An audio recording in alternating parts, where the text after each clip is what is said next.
Hello, Bengal Nation. Craig here. Another video blog for you. Super Bowl week edition. Not that we have really any vested interest in Super Bowl week right now, because we are Bengals fans. People have been asking me over the past couple days who I'm pulling for. For my money, I'd really like to see the Saints win. Partly because with the insane contract that Peyton Manning just signed, he doesn't need anything. For a $50 million signing bonus, he can go buy as many Super Bowl rings as he wants on the black market. So I have no vested interest in seeing the Colts win. I would like to see the Saints win for two reasons. Number one, Adam Zimmer. Mike Zimmer, our defensive coordinator's son, is the linebackers coach for the New Orleans Saints, for those of you who might not know that.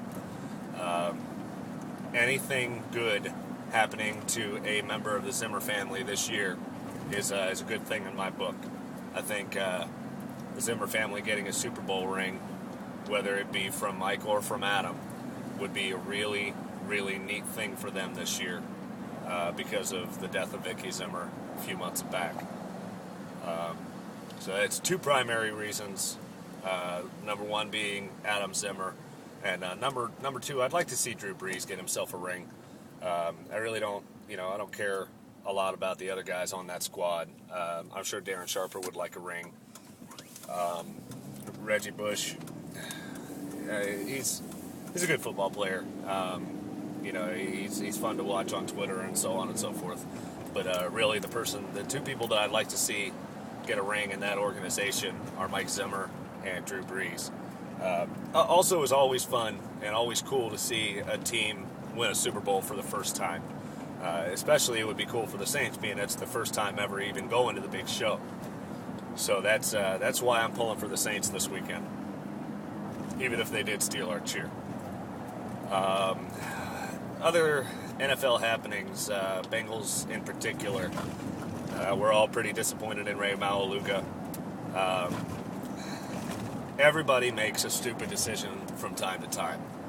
I really hope that he will learn from this. It seems like he's got a mind to learn from it and not repeat that mistake like so many in the past have.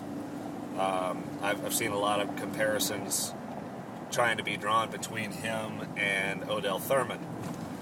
Both of them, drafted onto the Bengals along with one of their teammates.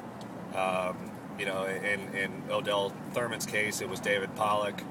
If, in Ray's case, he came a year later than Keith Rivers, who went in the first round. And like Odell Thurman, because of perceived character issues, be it on field or off field, they slipped into the second round, where the Bengals, took him without even a moment's hesitation. I would not go as far as to say that I don't think there's any parallels that can legitimately be drawn to any off-field issues going forward here. As long as Ray learns his lesson, I think he's going to be, he's going to be just fine. He's going to lose some money over this, but he had his jail time suspended, which is a good thing. And I'm looking forward to having him healthy and back in camp, and hopefully in the right mind. He apologized over Twitter, sent out, figure 140 times 3, so that's 420. He issued about a 420 character apology, and it seemed pretty heartfelt. It didn't seem like it was something that was drawn up for him, although it was pretty similar to the statement that he made with, the official statement that he released this week in regards to his DUI arrest.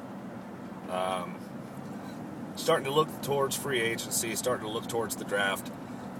There's not a lot going on, but there's a lot that we could be looking at right now. Would really like to see somebody be able to come on board with us over at Cincy Jungle who can dedicate themselves to draft prep and draft analysis. Actually, I've had a hard time getting a hold of the couple guys that I had in mind already for that. There's one guy in particular, he does his work over at Ohio Sports Fans. He goes by the handle, the Pudge. the guy just does amazing draft analysis. I mean, he's as in depth as any of the big players in the draft go. I mean, he's up there. His board is as intricate as a Mel Kiper or any of the competitors who try to get to where Kiper's gotten as far as draft analysis goes. So I'm going to shoot him another message and see if maybe I can get him on board with us, at least just for the draft season, because the guy really knows his stuff.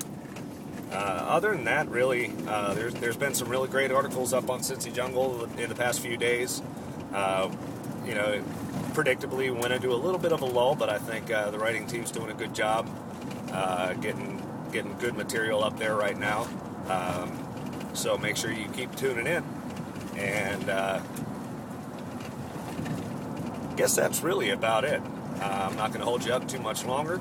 Don't want to go quite as long as my first one. So I hope everybody's doing great.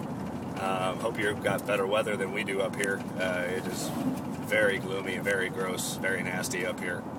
It started to warm up today, so any snow that we had is melting into mud.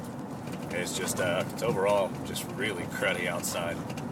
But I will let you go, and I hope you are doing well on this Wednesday afternoon, and we'll see you again soon. Later, folks.